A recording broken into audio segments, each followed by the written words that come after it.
www.casarema.fr. Je serai dans le département social. Les gens tombent malades. Est-ce que tu vas visiter les malades dans leur maison? Département social. Partenaire du restaurant du cœur. Il ne sait même plus comment on nourrit les gens. Il ne sait pas quand on témoigne ici. 300 ont mangé. Gloire à Dieu. Est-ce que tu es partenaire et tu as donné? On a payé le loyer. Un partenaire. Tu n'es jamais dérangé par cela. Alors que tu n'accomplis plus tes vœux. Nous motivons Dieu. Seigneur, si tu me bénis, tu vas voir ce que je vais faire. Seigneur, si tu me bénis, nous motivons Dieu. Une fois que Dieu nous bénit, nous changeons. Nous avons d'autres projets. Le projet après avoir reçu Samuel, c'est donner Samuel. Si tu n'as pas la révélation de ta parole, ton service sera inefficace. C'est ainsi que des fois tu sers Dieu, des fois tu ne sers pas. Tu sers Dieu, tu ne sers pas. Parce que tu n'es pas profond dans les Écritures. Tu n'avais rien, tu as prié Jésus. Bénis-moi, je ferai. Et Dieu t'a béni. Et tu as escroqué Dieu. Escroc spirituel. Escroc ecclésiastique. Pour voir plus de vidéos chrétiennes en exclusivité, tapez www.casarema.fr. Révélation. Je vous souhaite une bonne audition de la parole de Dieu ce matin. Contrairement à ce qui était dit au début de ce culte, nous sommes dans notre culte des projets. Amen.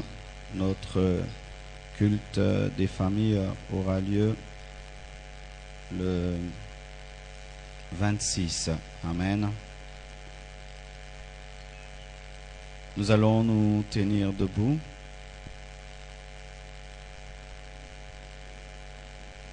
Le thème de mon message ce matin, c'est le piège de l'infidélité. Dis à ton voisin, le piège de l'infidélité. Oui, tu peux mettre aussi les pièges au pluriel, hein? Les pièges de l'infidélité. Vous allez écrire dans vos notes Osée 4, verset 2. Ça, vous écrivez, on ne va pas lire sur place.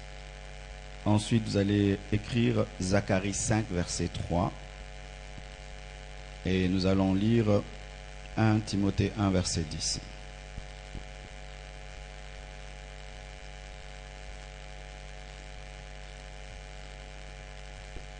Vous y êtes? 1 Timothée 1, verset 10.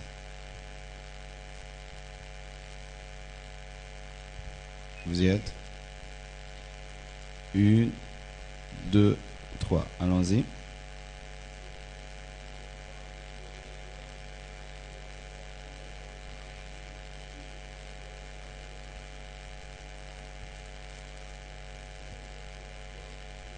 Verset 10 seulement. Retenez surtout le terme parjure. Nous lisons également Matthieu 5, versets 33-37.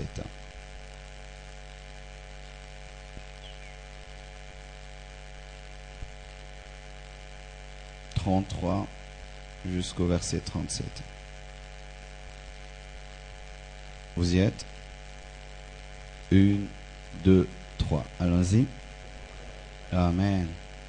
Pour ceux qui sont venus pour la première fois à la compassion dimanche, chacun de nous va lire dans sa Bible parce que nous voulons que chacun ait la culture d'amener sa Bible à l'église, de lire, de méditer la parole. C'est pourquoi nous voulons que tout le monde lise dans sa Bible à haute voix. Proverbe 6, versets 1 à 5. Vous y êtes? Proverbe 6, 1 à 5. Allons-y. 1, 2, 3. Allons-y.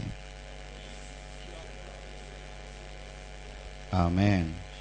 Nous allons lire ce passage très important. Je demande à tout le monde d'être debout, s'il vous plaît. Respectons la parole. C'est plus que le drapeau. Ecclésiaste 5, même si tu n'as pas la Bible. Ecclésiaste 5, 1 à 6. Vous y êtes? Ecclésiaste 5, 1 à 6. 1, 2, 3. Allons-y. Vous avez perdu l'habitude de lire, on dirait. Allons-y. Deux derniers passages. 1 Samuel 1, verset 11. 1 Samuel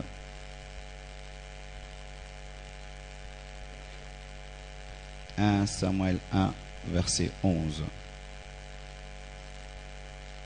Retenez, nous parlons aujourd'hui du piège de l'infidélité. Amen. 1 Samuel 1, verset 11. Vous y êtes? 1, 2, 3. Allons-y.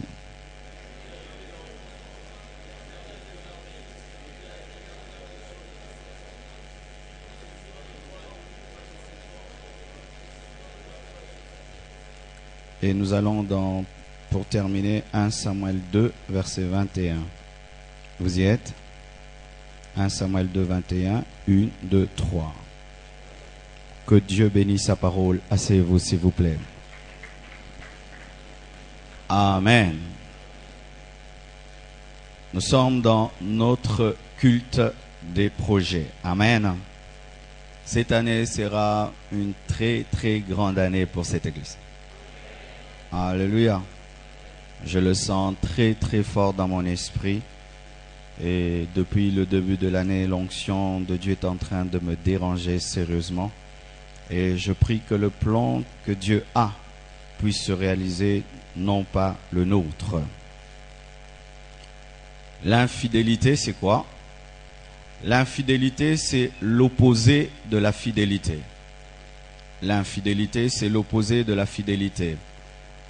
Et la fidélité comporte plusieurs caractéristiques, plusieurs qualités, dont la loyauté, la constance, le respect de la parole donnée et de l'alliance ou des engagements. Je répète, l'infidélité est l'opposé de la fidélité qui est faite de loyauté, de constance, du respect de la parole donnée, de l'alliance et des engagements pris.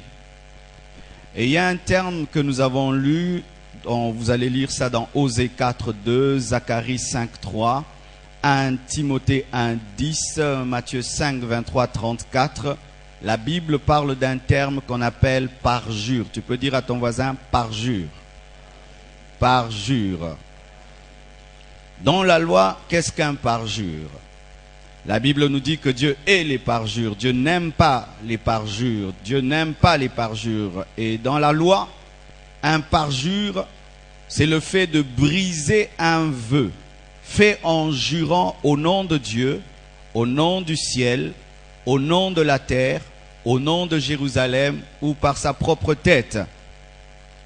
Je répète, le parjure, c'est le fait de briser un vœu, fait en jurant au nom de Dieu, au nom du ciel, au nom de la terre, au nom de Jérusalem ou de sa propre tête. Ça, c'est dans l'Ancien Testament. Et dans les termes simples, un parjure, c'est le fait d'annuler. C'est qu'on a déclaré par serment au nom de ce qui est supérieur à soi-même. C'est le fait d'annuler.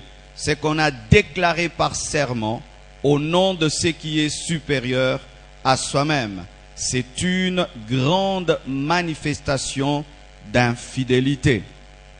Et dans la loi, celui qui avait juré ou fait un serment envers le Seigneur devait s'acquitter de ce serment, que ce serment soit écrit ou verbal,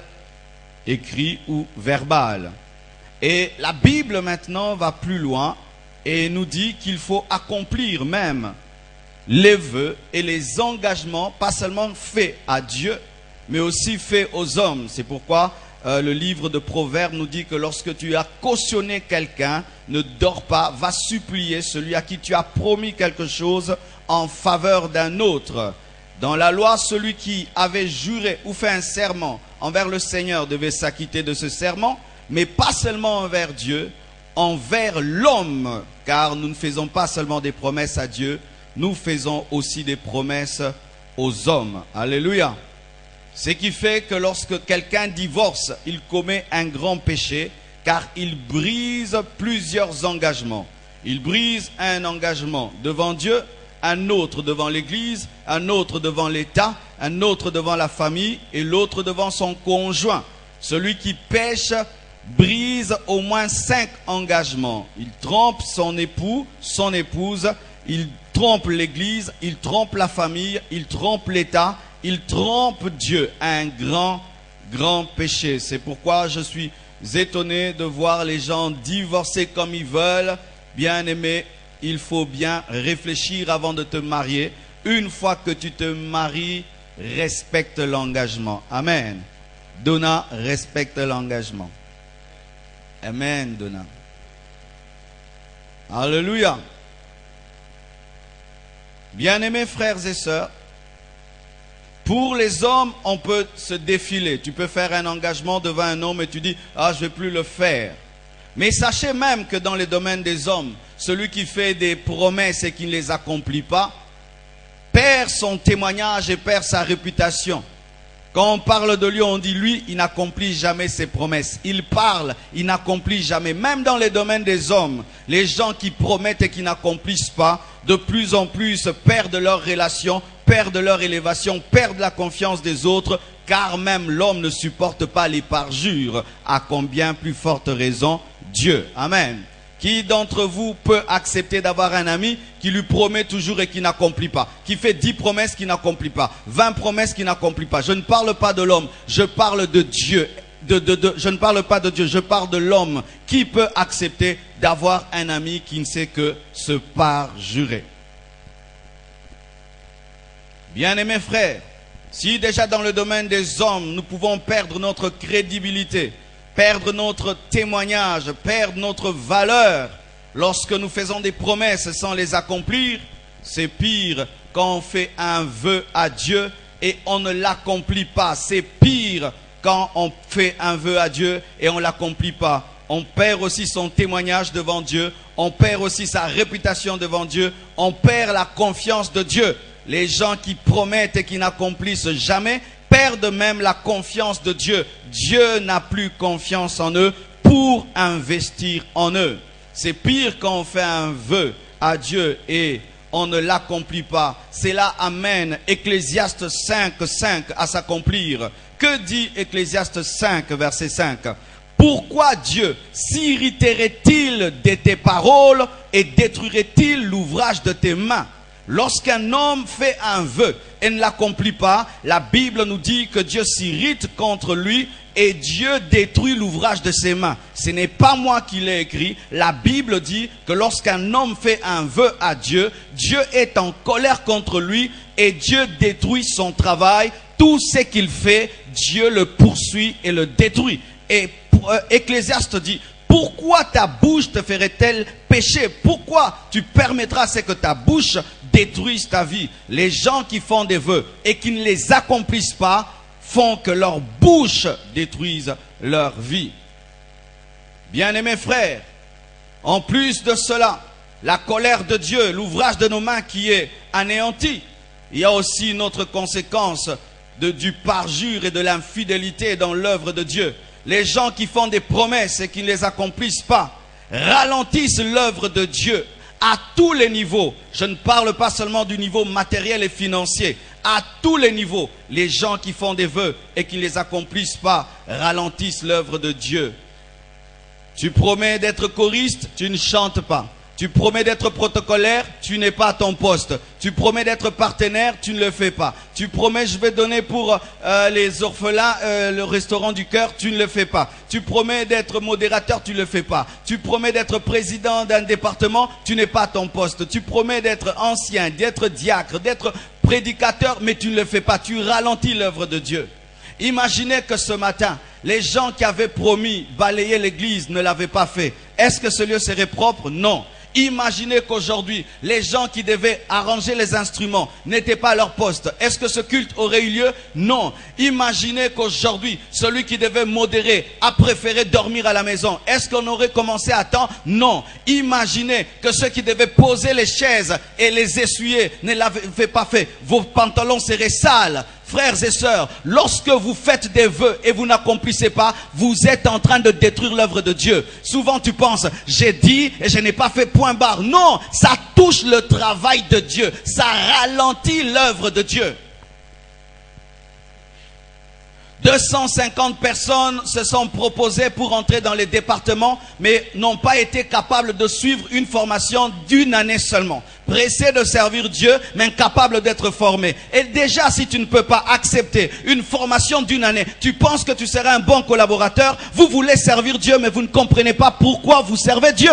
Et cela, au lieu de vous bénir, attire des malédictions. Sur 250 personnes, c'est seulement 130 personnes qui sont allées jusqu'au bout de la formation. Mais toutes voulaient être intercesseuses, toutes voulaient être choristes, protocolaires. Mais on lui dit, assis-toi pendant 1 année, tu seras formé. Je n'ai pas le temps.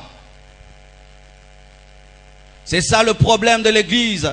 Une très très grande maladie dans les églises. Les gens promettent très vite. Je vais faire, je vais faire, je vais faire. Écrivez mon nom, écrivez mon nom. Je vais entrer dans tel département. Comptez sur moi, comptez sur moi. Mais lorsqu'il s'agit d'exécuter ce qu'on a promis, on est infidèle. Et cela ralentit l'œuvre de Dieu et attire la malédiction sur nous. La Bible dit, maudit soit celui qui fait l'œuvre de l'Éternel avec négligence.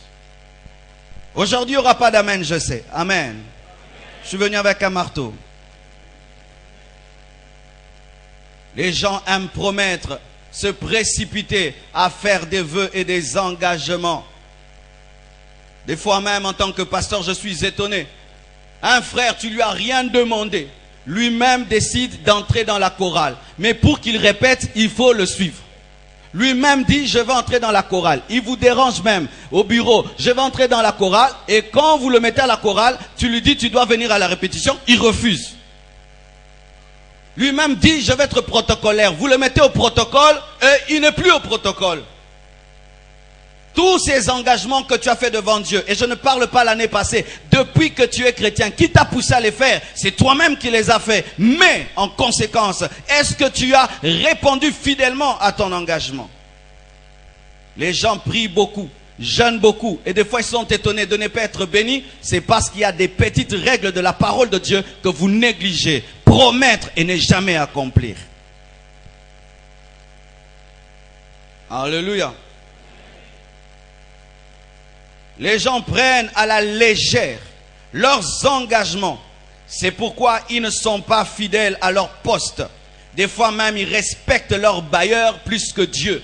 Il y a des gens ici, le 5, ils payent toujours son loyer. Le 5, il paye toujours l'eau et l'électricité. S'il a un problème avec un homme, il règle cela. Mais quand il promet à Dieu, il joue avec Dieu.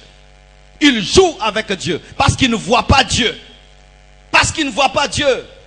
Lorsque tu es dans une entreprise et 3 fois tu t'absentes, on te chasse. Mais à l'église, quand tu as un poste, tu ne le fais pas, tu ne vois pas une main te frapper et tu penses que Dieu est content de toi. C'est ça le problème que nous avons. Nous sommes sous la colère de Dieu et nous pensons que Dieu se réjouit de nous parce que nous honorons nos engagements avec les hommes plus que nos engagements avec Dieu. Au travail, vous êtes toujours à temps, mais à l'église, toujours en retard. Au travail, toujours à temps. À l'université, toujours à temps, mais à l'église, toujours en retard. Et vous voulez dire que vous craignez Dieu, vous honorez Dieu. En quoi vous craignez Dieu? En quoi vous honorez Dieu? En quoi vous craignez Dieu? En quoi vous honorez Dieu? Demain, tu seras à temps au travail. Demain, à temps au bureau. Demain, à temps à un rendez-vous d'argent. Mais quand il s'agit de venir dans la présence de Dieu, vous avez toutes les raisons du monde. En soi, vous ne connaissez pas celui que vous cherchez. Vous priez seulement. Alléluia. Les gens prennent à la légère leur engagement. C'est pourquoi ils ne sont pas fidèles à leur poste. Mais Habakkuk 2, verset 1, Habakkuk dit, j'étais à mon poste et je me tenais sur la tour. Je veillais pour voir ce que je répliquerai après ma plainte. Habakkuk était toujours à son poste. C'est alors qu'il a reçu une révélation. Tu ne peux jamais être béni sans être fidèle. Tu ne peux jamais aller de gloire en gloire sans être fidèle. Celui qui est fidèle en peu de choses, Dieu le confie des plus grandes choses. Et cette année, tous les présidents des départements infidèles, vous allez quitter vos postes. On va vous remplacer par des personnes fidèles. Car si Saoul n'est pas fidèle, David le remplace. Et si David n'est pas fidèle, Salomon le remplace. Et si Salomon n'est pas fidèle, c'est Roboam ou Jéroboam qui le remplace.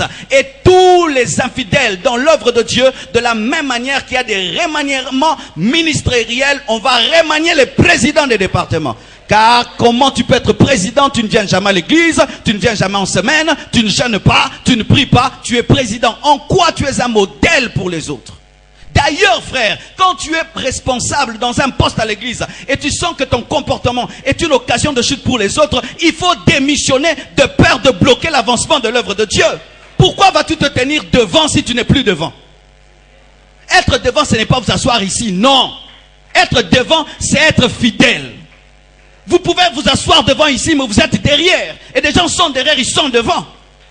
Pourquoi tu vas continuer à diriger les gens? Tu n'es pas modèle dans ta ponctualité, dans ta manière de jeûner et de prier, dans ta sainteté. Mais démissionne. Démissionnez cette année. Démissionnez. Quittez les postes. Laissez la place à une nouvelle génération qui a le souci de servir Dieu, que de bloquer les gens. Tu ne veux plus jeûner, le département ne va pas jeûner parce que toi, tu n'arrives plus à jeûner. Tu n'aimes pas évangéliser, tout le monde ne va pas évangéliser parce que toi, tu n'arrives pas. C'est ainsi que les leaders bloquent les églises en gardant des postes alors qu'ils ne font rien à ce poste. Que Dieu t'enlève cette année. Je prie que Dieu enlève les infidèles et qu'il suscite une autre génération qui va faire avancer le travail de Dieu. Nous ne sommes pas liés à des noms, ni à des visages. Nous sommes liés à la fidélité. Tu es fidèle, on travaille avec toi. Tu n'es pas fidèle, quitte l'endroit. Alléluia. J'aime une femme dans la Bible. Anne. Cette femme, pendant des années, manque un enfant. Elle pleure, elle prie, elle fait tout, des offrandes et tout, mais l'enfant ne vient pas. Pendant qu'elle souffre, sa rivale, la deuxième femme, a des enfants et la Bible précise que Pénina mortifiait Anne, se moquait d'elle. Mais il y a une précision dans cette histoire, c'est que malgré que Anne n'avait pas des enfants, son mari l'aimait plus que Pénina. Elle avait l'amour de son mari, mais elle n'avait pas d'enfant. Et un jour, elle se tient devant Dieu et elle pleure, elle prie. Et elle fait un vœu. Dis avec moi, elle fait un vœu. Elle dit, Seigneur, si tu me donnes un fils, je te le donnerai. Quel vœu? Si tu me donnes un fils, je te le donnerai. Et le prophète, le sacrificateur lui dit, va, tes paroles ont été exaucées. La femme part et après un temps, elle a un bébé. Imagine pendant des années, tu attends un enfant et tu l'as. Est-ce que tu vas le donner encore? Tu vas changer de projet. Tu vas changer de projet. Nous prêchons facilement que Anne a donné l'enfant. Mais ce n'était pas une femme qui avait 4 enfants. Elle n'avait pas d'enfant. Elle cherche un bébé et quand elle a son bébé Samuel, allait encore le remettre. C'est comme si elle redevenait stérile. Parce qu'il y a point de différence. Son enfant est dans le temple, mais elle ne l'a pas avec. Elle va envoyer qui? Celui qui est au temple. Elle est redevenue stérile, mais elle avait enfanté. Mais nous, quand nous prions, Seigneur, donne-moi Samuel. Une fois que tu as Samuel, tu dis, non Seigneur, tu me donnes un deuxième, hein? C'est le deuxième que je vais te donner. Attends toi-même. Mets-toi à ma place, Seigneur. Mets-toi à ma place. Mets-toi ma... Bien-aimé, Dieu s'est déjà mis à ta place. Il t'a donné Samuel. Donne Samuel. Nous motivons Dieu. Seigneur, si tu me bénis, tu vas voir ce que je vais faire. Seigneur, si tu me bénis, nous motivons Dieu. Une fois que Dieu nous bénit, nous changeons. Nous avons d'autres projets. Le projet après avoir reçu Samuel, c'est donner Samuel. Ce n'est pas faire grandir Samuel. Ce n'est pas chouchouter Samuel, c'est offrir Samuel. Mais nous, lorsque nous demandons à Dieu Samuel, il nous donne Samuel, nous disons à Dieu, tu attends dans 4 ans. Non, mais il est trop quand même. Je dois démontrer aux autres que j'ai un enfant. Comment Pénina saura? Et cette femme offre à Dieu un enfant qu'elle a attendu pendant des années. Et l'offre dans le temple. Et la Bible nous dit que Dieu l'a béni avec combien? 3 garçons et 2 filles. Dieu lui a rendu, mais lorsqu'elle a accompli le vœu. Dieu ne te bénit pas parce que tu n'accomplis pas tes vœux. C'est pourquoi tu n'as que Samuel. Au lieu d'avoir 6 enfants, tu n'as que Samuel. Quand Dieu te bénit, tu gardes Samuel, alors que Samuel est une offrande pour recevoir 3 garçons et 2 filles. Alléluia. Mais Jésus maintenant, lorsqu'il vient enseigner sur le parjure, qui est le fait de jurer et de ne pas accomplir, il dit ceci: ne jurez pas. Ne jurez pas au nom du ciel parce que c'est le trône de Dieu. Ne jurez pas au nom de Jérusalem parce que c'est la ville sainte. Ne jurez pas au nom de la terre parce que c'est le marchepied de Dieu. Ne jurez pas même sur vos têtes parce que vous êtes incapables de rendre blanc ou noir un seul cheveu. Il dit ne jurez pas, mais il dit que votre oui soit oui, votre non soit non. C'est qu'on ajoute l'aïe vient du diable. Vous tous qui faites l'aïe, ça vient du diable. Maman nakoufa. Ne faites jamais ça.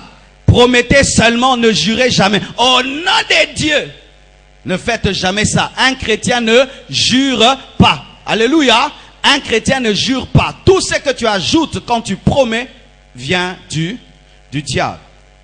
Mais, comment est-ce que maintenant dans 1 Timothée 1 verset 10, Paul parle des parjures? Ne sait-il pas que Jésus-Christ a dit dans Matthieu qu'il ne faut pas jurer? Lorsque Paul parle des parjures, du parjure qui est contraire à la saine doctrine, il ne parle plus des gens qui jurent au nom de Dieu, mais des gens qui font des promesses et qui les détruisent et qui ne les honorent pas. Amen. Et la Bible nous dit que le parjure est contraire à la saine doctrine. Alléluia. Il y a des gens ici, vous ne commettez jamais l'impudicité. Vous ne volez jamais, mais vous avez seulement un péché. Vous promettez trop et vous n'accomplissez jamais. La Bible nous dit que c'est l'insensé qui parle beaucoup. Si tu veux connaître un insensé, il parle beaucoup, il parle vite et il réfléchit ensuite. Ton problème, c'est que tu as déjà fait plus de 10 vœux que tu n'as jamais accomplis. Tu promets d'être choriste, tu promets d'être protocolaire, tu promets, il y a des gens qui sont dans 4 départements et ils ne sont même pas dans un seul département. Tout nouveau département, ils viennent. Tout nouveau département, ils viennent. Après 4 mois, ils abandonnent. 4 mois, tu n'es plus là. Tu n'es pas à ton poste. Frères et sœurs, l'œuvre de Dieu meurt parce que Habakkuk a quitté son poste. Tu es intercesseur, où es-tu? Est-ce que tu es toujours intercesseur? Tu es gagneur d'âmes, où es-tu? Est-ce que tu gagnes toujours les âmes? Beaucoup de gens ont promis de commencer à préparer pour nos gens de restaurant du cœur. Il n'y a plus que 2 ou 3 personnes qui viennent le faire. Nous promettons vite. Et même quand tu promets, on vient te déranger, tu te fâches. Mais c'est toi qui as commencé. Des gens qui ont promis de payer le loyer, ils ne payent plus le loyer. Des gens qui ont promis de donner des souscriptions pour l'achat parcelle, ils ne donnent pas. Mais c'est lui-même qui a écrit, mon nom, mon montant, le voici. Mais à la fin du mois, il se comporte comme s'il n'a rien promis. De l'infidélité. Seigneur, à 4 heures du matin, je me réveillerai pour prier. Est-ce que tu le fais? Seigneur, vendredi, c'est mon jour de jeûne. Est-ce que tu le fais? Seigneur, je réveillais tel jour. Est-ce que tu le fais? Ce n'est pas parce que tu es en paix que ta vie est en paix. Tant que tu ne vas pas lire les Écritures, tu ne connaîtras jamais les émotions de Dieu pour toi. Car des fois, nous sommes dans la paix des immatures. L'immature n'a pas beaucoup de connaissances et il peut avoir la paix alors qu'il est en guerre avec Dieu. Mais quand tu connais la parole de Dieu, tu comprendras que l'engagement que tu prends et quand tu ne l'accomplis pas, ça te crée un problème. La Bible nous dit, précipite-toi d'accomplir le vœu. Pourquoi? Parce que ça crée des problèmes. Quand tu fais un vœu pour lundi et tu as la capacité de l'accomplir lundi, n'attends pas mardi. Accomplis-le. Pourquoi? Pour éviter que Dieu détruise le travail de tes mains. Vous promettez de servir Dieu, mais vous n'êtes jamais dérangé de ne pas le servir. Vous promettez d'être à tel et tel poste, et vous ne le faites pas, et vous n'êtes jamais dérangé. Il fut un temps, lorsqu'on n'avait qu'un seul synthétiste ici. Aujourd'hui, nous bénissons Dieu, ils sont à 3, ils sont à 4 et tout le reste. Mais quand on était à Lombi, tu viens comme ça, le synthé est là, le monsieur qui doit le jouer n'est pas là. Et il est tranquille, il dort à la maison. Comment je peux dormir chez moi à la maison alors que je sais que c'est moi qui dois jouer ce synthé? Comment je vais dormir? Est-ce qu'un ange descendra pour le faire? Lorsque tu ne fais pas ton travail, tu penses que qui le fera à ta place? Quand tu n'es pas à ton poste, qui va te remplacer? Qui a ton fardeau? Qui a reçu ta mission? Et ainsi, vous promettez des choses et nous pensons que vous êtes à vos postes alors que vous êtes démissionnaires. Des intercesseurs qui ne prient pas, des partenaires qui ne donnent pas, des protocolaires qui n'aiment pas balayer, ils aiment seulement positionner les gens. Un protocolaire doit aimer balayer et laver les toilettes. Qui va laver ces toilettes-là? C'est comme un prédicateur qui ne veut pas prêcher.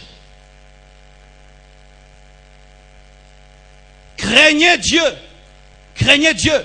Paul, l'apôtre de la grâce, dit qu'il sert Dieu avec crainte et tremblement. On ne sert pas Dieu à l'aventure. On ne sert pas Dieu comme on veut. C'est un Dieu redoutable. C'est un feu dévorant. Et quand tu n'as pas encore compris les choses de Dieu, prends le temps de les comprendre. Cette année, tu vas entrer et devenir ouvrier. Est-ce que tu connais Dieu? Si tu ne le connais pas, c'est pas ça la priorité, que tu le serves et que tu fasses des engagements. Grandis encore dans les choses de Dieu, de peur que les choses de Dieu te détruisent. Un jour, l'arche est en train de pencher. Et un homme vient. Il voit l'arche qui penche. Il s'appelle Uza. Il vient pour tenir l'arche, pour que l'arche ne tombe pas. Il avait une bonne volonté, mais il ne connaissait rien. Et l'arche l'a tué. Tu viens monter ici, tu n'as pas prié. Est-ce qu'on peut monter ici sans prier? Est-ce qu'on peut monter ici sans prier? Est-ce qu'on peut monter ici, mois après mois, sans jeûner personnellement? Chaque fois que vous montez ici sans prier, vous cherchez des problèmes spirituels. Pourquoi? Le fait d'être ici, je ne suis pas en train de me faire voir. Je suis en guerre contre l'ignorance. Il y a un combat spirituel ici. Et je ne peux pas monter ici, montrer ma veste. Vous n'avez pas besoin de ma veste. Vous avez besoin de l'autorité spirituelle. C'est ainsi qu'il y a des gens. Il dit, depuis que je sers Dieu, ma vie ne va pas bien. Tu le sers comment? Est-ce que tu vas en guerre avec une arme?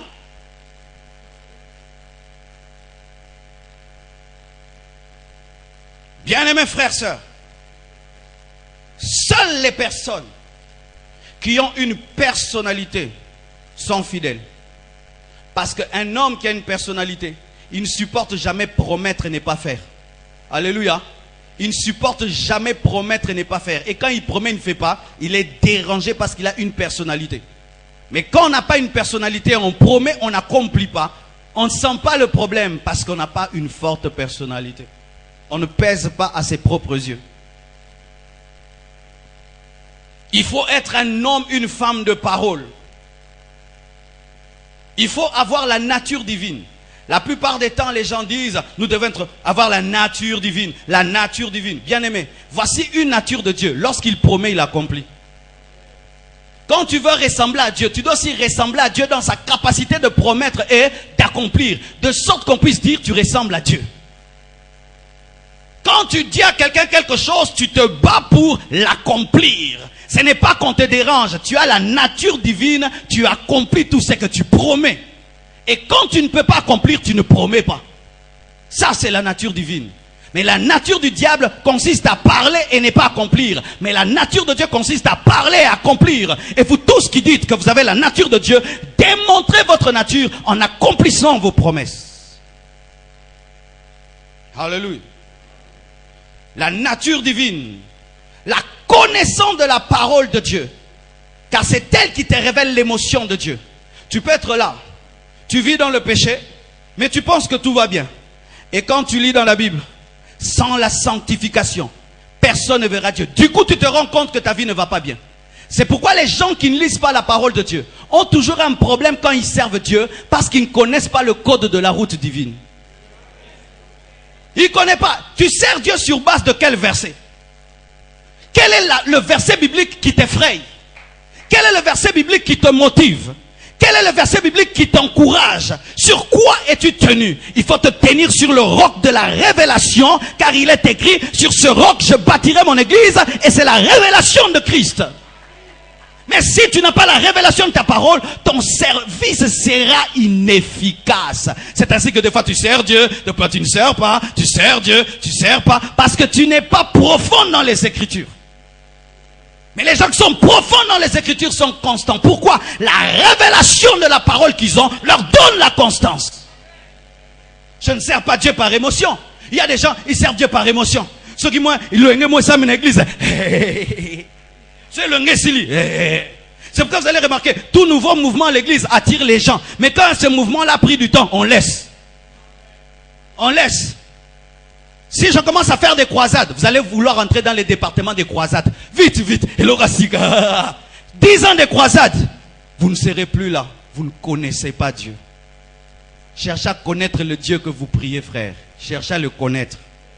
Cherchez à le connaître.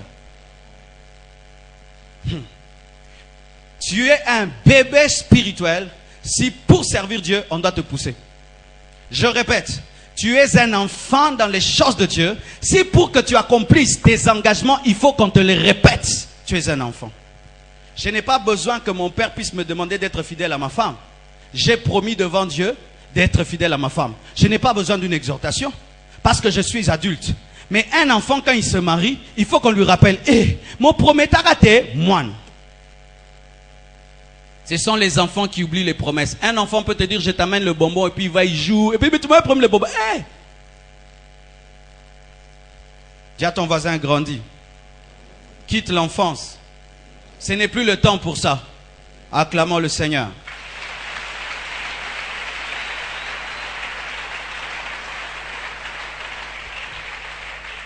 Pour ne pas tomber dans le piège de l'infidélité, il faut la crainte de Dieu. Il faut servir Dieu avec crainte et tremblement. Il faut aussi la patience et la réflexion. Pourquoi? Pour connaître ta capacité de réaliser l'engagement. Tu ne peux pas te précipiter, tu dis, Seigneur, chaque 4 heures du matin, je vais commencer à prier. Non, ne te précipite pas de prononcer ça.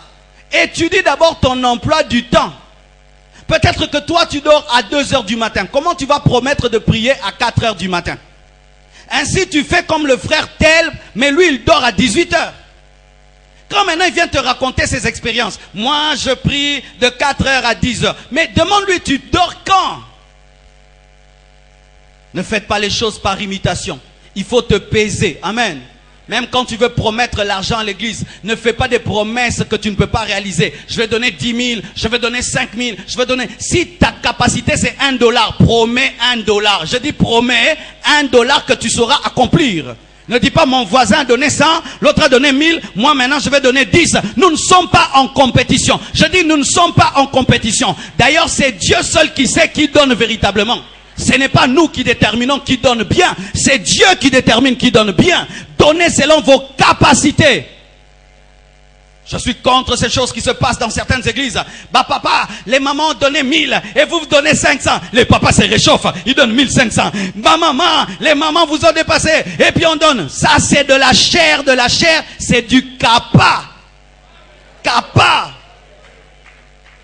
de Marsavco. Alléluia. Nous n'avons pas besoin de vous pousser à l'orgueil ni à la vantardise pour que vous puissiez servir Dieu. Mais nous devons vous donner la révélation seulement de Jésus. Vous aimez Jésus, vous le servez dans l'humilité, dans la simplicité. Mais chaque fois que vous ferez des vœux pour prouver aux autres, vous allez tomber dans le piège. Des gens même qui font des vœux de jeûne et prière pour prouver aux autres. Son ami revient d'un jeûne de 21 jours, dit, je vais te dépasser 40 jours et si tu meurs?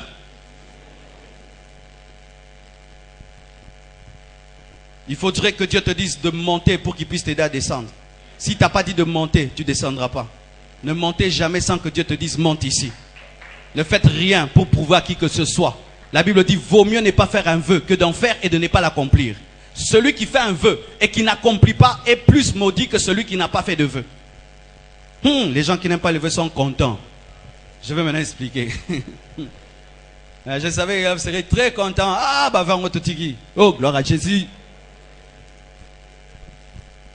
Je prends la vie de Anne. Anne fait un vœu.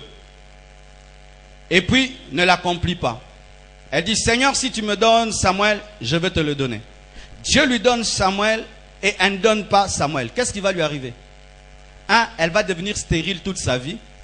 2, son enfant là va mourir. 3, son mari qui l'aimait malgré sa stérilité ne va plus l'aimer, va s'attacher à Pénina. Je répète. Si Anne fait le vœu et reçoit Samuel, et quand elle reçoit Samuel, elle s'attache à Samuel, au lieu de réaliser le vœu, qu'est-ce qui va lui arriver? Son mari qui l'aimait, malgré qu'elle était stérile, ne va plus l'aimer et va aimer Pénina, la deuxième femme qui a des enfants.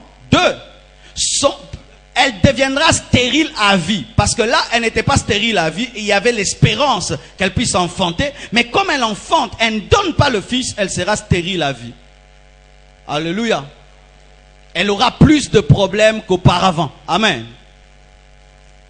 Et maintenant, si Anne dit, je n'accomplirai pas de vœux, je ne veux pas de problème. Elle vient seulement, elle prie. L'esprit lui dit, fais un vœu. Je ne veux pas. Pasteur Marcelo, qu'est-ce qui va lui arriver? Elle va rester stérile et aimée par son mari. Mais si elle fait le vœu et elle accomplit le vœu, elle aura Samuel, elle aura 3 garçons, elle aura 2 filles. Quelle est la volonté de Dieu?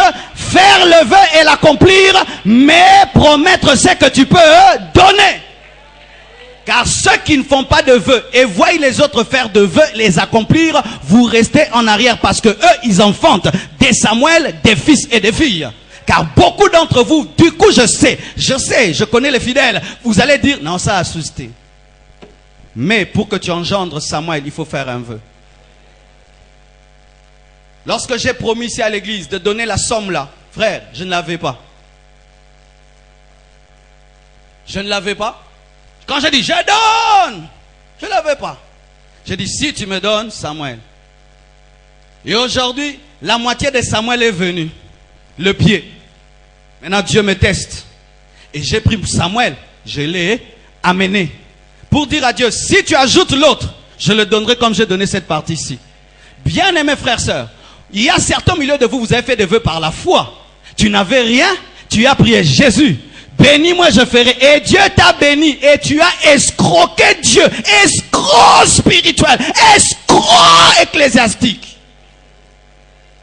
Si les autres finissent à Makala, toi tu vas finir dans la pauvreté et dans la malédiction. Vous escroquez Dieu. Vous escroquez l'onction de Dieu et l'activité angélique. Mais oui. Je vais expliquer. Pendant que Anne était en train de prier, est-ce que les anges qui donnent les enfants étaient là? Ils n'étaient pas là? Bon, qui peut être pour Akmati. Ah, on m'a dit ne pas prêcher en lingala. Parce que les... Quand elle priait, Seigneur, donne-moi, donne-moi, donne-moi. Dieu voulait qu'elle puisse aller plus loin. Car si tu demandes, Dieu ne donne pas, tu dois chercher. Et si tu ne cherches pas, tu dois frapper. Dieu l'attendait à frapper. Elle était dans demander, dans chercher. Alors les anges qui opèrent lorsque l'homme entre dans la dimension de chercher, attendez. Et quand elle est entrée dans le chercher, ils ont demandé la permission. Non, attendez qu'elle arrive au niveau de frapper. Et frapper, c'était faire le vœu. Et comme elle a fait le vœu, Seigneur, si tu me donnes un enfant, je te le donne. Ces anges sont venus en action et le miracle a eu lieu. Mais une fois que le miracle a eu lieu, elle ne donne pas. Elle n'a pas escroqué l'activité angélique. Combien de fois vous avez escroqué Dieu? Promettant et priant par la foi. Et Dieu l'a réellement fait. Mais dans le secret de vos vies, dans le secret de vos cœurs, vous avez détourné ce que Dieu allait donner. Combien de fois tu as prié, Seigneur, si tu me donnes la santé, je promets d'être un intercesseur et de jeûner. Mais depuis que tu as la santé, tu ne fais que manger, manger et manger et manger. Seigneur, si tu me bénis avec une voiture, je vais commencer à évangéliser. Depuis que tu as cette voiture, est-ce que tu as gagné une âme? Est-ce que même tu as déjà amené quelqu'un ici à l'église? C'est maintenant dans les boîtes de nuit que tu vas. Parce qu'avant tu avais un problème de transport. Je sais ce que je dis. Seigneur, si tu me donnes le mariage, tu vas voir, beaucoup d'entre vous, depuis que vous êtes mariés, la vie de prière est partie, la consécration est partie. Pourquoi Dieu t'a donné ce mari? Pourquoi Dieu t'a donné ce Samuel qui te l'arrache? Car Anne, si Dieu te donne Samuel et tu ne le donnes pas, il va te l'arracher.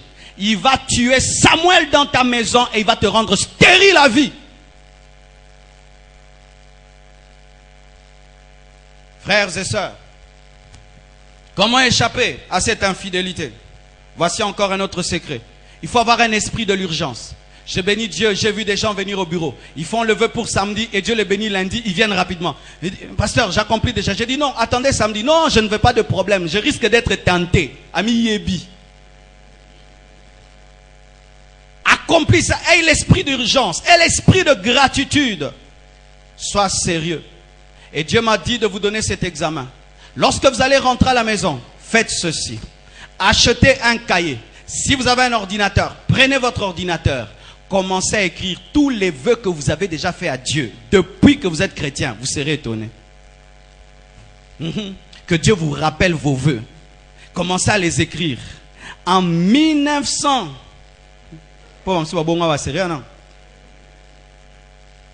J'avais dit je ferai ceci. Est-ce que je l'ai fait? Non. En telle période, j'avais dit je serai intercesseur. Est-ce que je le suis? Non. En telle période, j'avais dit je serai ceci. Est-ce que je l'ai fait? Non. En telle période, on m'a confié telle tâche et je l'ai accepté. Est-ce que je l'ai fait? Non. Oui. Car chaque fois aussi qu'on vous donne des responsabilités à l'église, quand vous ne refusez pas, vous avez accepté l'engagement. Quand je t'appelle, papa Mala, désormais c'est toi qui surveilles ceci. Si tu ne dis pas non, c'est un engagement que tu as fait. Combien de responsabilités le pasteur vous a confiées? Mais est-ce que vous êtes à vos postes?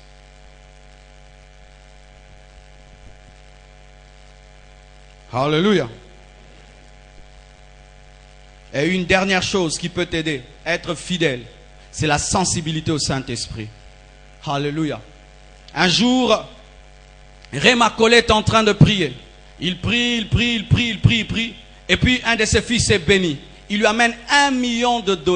Il prend $1 million et il commence à célébrer le Seigneur. Merci de m'avoir donné. Il entend la voix du Saint-Esprit qui lui dit: cet argent, ce n'est pas pour toi. C'est pour Renard Bonke. Il est en train de jeûner et de prier parce qu'il a besoin de la plus grande tente au monde pour gagner les âmes. Tu prendras cet argent et tu vas le transférer dans son compte. Il appelle Renard Bonke et lui dit: j'ai reçu $1 million, mais Dieu m'a dit ce n'est pas à moi, c'est pour toi. Quel niveau! Toi, tu vas lier, tu vas chasser au nom de Jésus. Tu vas niata, esprit de pauvreté, de blocage. Ça, ce sont les démons de ma famille qui sont venus du village jusqu'ici. Ce ne sont pas des démons, c'est ton égoïsme et ta cupidité qui te parlent. Le Saint-Esprit aimerait faire plus que ça. Mais après des temps, Dieu l'a béni. Cet homme va à l'église en hélicoptère. Ah oui, en hélicoptère. Pendant que tu es dans les embouteillages, il te survole. Si tu donnes Samuel, tu auras 3 garçons et 2 filles. Si tu donnes Samuel, tu auras 3 garçons et 2 filles. Mais si tu gardes, tu perdras et Samuel et tu seras stérile à vie. Et je dis ça dans tous les domaines, spirituels, matériels, financiers. Écoutez maintenant ceci. Certains au milieu de vous sont des pierres et d'autres sont des ânes. Pierre aussi un jour a fait une promesse. Il a dit à Jésus: tous ces petits, Jean, c'est sûr que Pierre était un quinois, on dirait. Hein? Faut chercher, moi, parce que lisez le comportement de Pierre. Il ressemble beaucoup à un quinois. Non, c'était pour rire. Hein? Théologien, non, il était juif. Mais il ressemble au quinois. Pierre fait un vœu à Dieu. Il dit: tous peuvent te régner, pas moi. Il a promis que même jusqu'à la mort, il suivra Jésus, n'est-ce pas? Anne a dit: si tu me donnes un enfant, je te le donne. Lorsque l'épreuve vient dans la vie de Anne et qu'elle a l'enfant et qu'elle se souvient de ses années de stérilité, elle oublie sa propre vie et elle pense à ce qu'elle a promis à Dieu et elle va donner l'enfant. Mais lorsque l'épreuve vient dans la vie de Pierre, Pierre oublie Jésus, il pense à lui-même et il fuit. Les pierres, alléluia. Amen. Les pierres. Nous aimons nous moquer de Pierre. Pierre, comment il a régné Jésus? Comment il a régné Jésus? Mais chaque fois que tu n'es pas à ton poste, tu régnes Jésus. Quel genre d'ouvrier tu as été en 2013? Quel genre d'ouvrier tu étais en 2013? Est-ce que tu as fait consciencieusement ton travail? Quel genre de responsable de département tu as été en 2013? Quel genre de mari tu as été en 2013? Est-ce que tu respectes toujours les paroles que tu as prononcées dans une église habillée en blanc et en noir? Est-ce que vous accomplissez toujours ça? Même si ton mariage a fait 10 ans, est-ce que tu as été fidèle aux paroles prononcées? Je promets de te chérir, mais toi tu avais promis de taper. Je te promets de te taper. Mais tu tabasses ta femme. Tu avais promis de la chérir, mais tu la tabasses. Un parjure. Tu as promis de te soumettre à ton mari, mais tu es maman et oiseau, parjure. Mais il fallait nous dire le jour du mariage, je te promets de te manquer du respect. Mais ici tu as dit soumission. Des péchés que les gens commettent.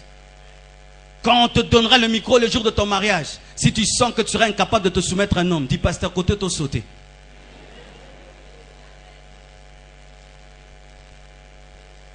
C'est pourquoi les gens qui disent toujours, oui par la grâce de Dieu, ça l'a bien mais appelez-moi hein. Est-ce que vas-tu être soumise? Oui, par la grâce de Dieu. C'est dit, bizalé les âmes à Benzamba Sunga.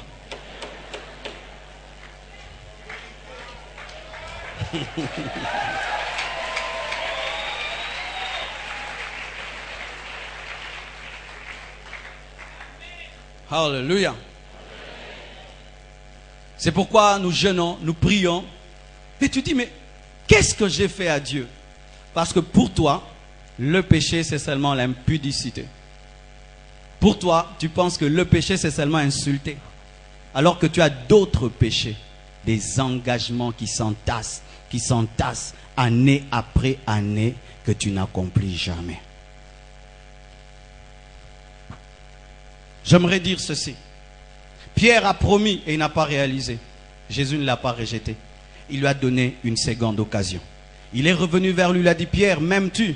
Il a dit, paie mes brebis. J'aimerais te dire aussi, si tu as fait tellement d'engagement et tu es culpabilisé ce matin par ce message, le Dieu de Pierre existe. Il peut revenir vers toi et te dire, recommençons à zéro. C'est possible de recommencer à zéro même si tu l'as trahi. Car celui que tu as trahi est mort. Il n'est pas seulement mort, il est ressuscité. Malgré que tu étais infidèle dans l'œuvre de Dieu continue à vivre. Mais Dieu peut te récupérer dans cette locomotive qui est en train d'avancer. Seulement si tu te répands. Car Pierre, cette fois-ci, était prêt à mourir. Que les intercesseurs rentrent à leur poste. Que les protocolaires rentrent à leur poste. Que les choristes rentrent à leur poste. Que les présidents des départements démissionnaires rentrent à leur poste. Que chacun rentre à son poste. Que ceux qui ont promis de donner l'argent donnent l'argent. Que chacun rentre à son poste.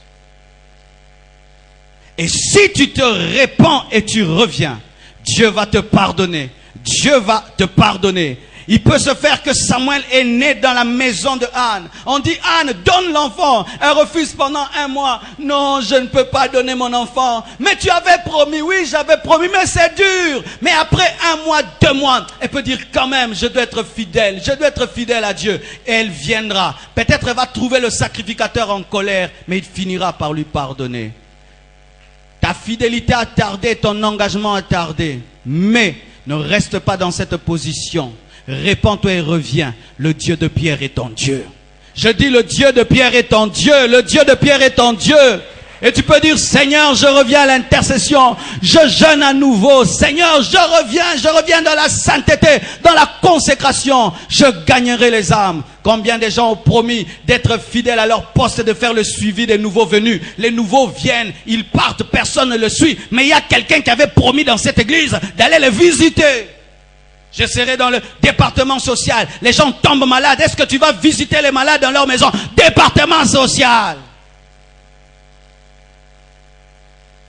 Partenaire du restaurant du cœur. Il ne sait même plus comment on nourrit les gens. Il ne sait pas quand on témoigne ici. 300 ont mangé.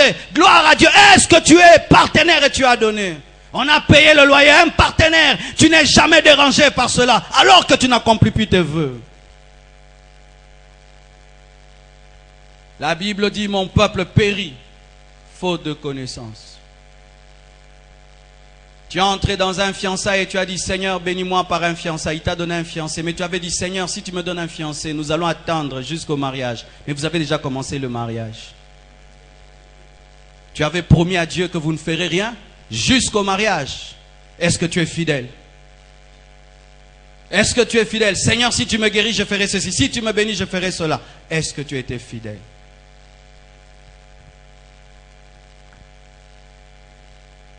Si après un tel message, tu ne te répands pas, le jugement de Dieu va demeurer sur toi. Je ne peux pas l'enlever. C'est toi-même qui dois l'enlever. Moi, je t'ai présenté la parole de Dieu. À toi maintenant de te repentir et de te mettre en ordre avec Dieu. Sinon, c'est que l'Ecclésiaste dit va s'accomplir. Dieu sera en colère contre toi et 2, il va détruire tout ce que tu feras. Que Dieu vous bénisse abondamment.